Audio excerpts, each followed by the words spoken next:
پیارے آقا سرکار حضرت محمد مصطفیٰ صلی اللہ علیہ وآلہ وسلم کا فرمان عالی شان ہے، ایک دینار وہ ہے جسے تم اللہ کی راہ میں خرچ کرتے ہو، ایک دینار وہ ہے جسے تم کسی غلام کی آزادی کے لیے خرچ کرتے ہو، ایک دینار وہ ہے جسے تم مسکین پر صدقہ کرتے ہو، پر ایک دینار وہ ہے جسے تم اپنے گھر والوں پر خرچ کرتے ہو، تو ان میں سب سے عظیم اجر اس دینار کا ہے جسے تم اپنے اہل خانہ پر خرچ کرتے ہو۔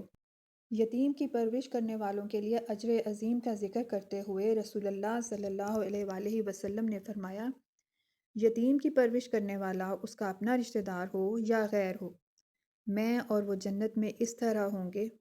پھر آپ صلی اللہ علیہ وآلہ وسلم نے شہادت اور درمیانی انگلی کو ملا کر اس کی طرف اشارہ کیا۔ حضرت ابو ذر رضی اللہ تعالی عنہ بیان کرتے ہیں کہ میں نے رسول اللہ صلی اللہ علیہ وآلہ وسلم سے پوچھا، کیا آپ نے اپنے رب کو دیکھا ہے؟ تو آپ صلی اللہ علیہ وآلہ وسلم نے جواب دیا، وہ نور ہے، میں اسے کہاں سے دیکھوں؟ مزید ویڈیوز کے لیے چینل کو سبسکرائب کرنا نہ بھولیے گا۔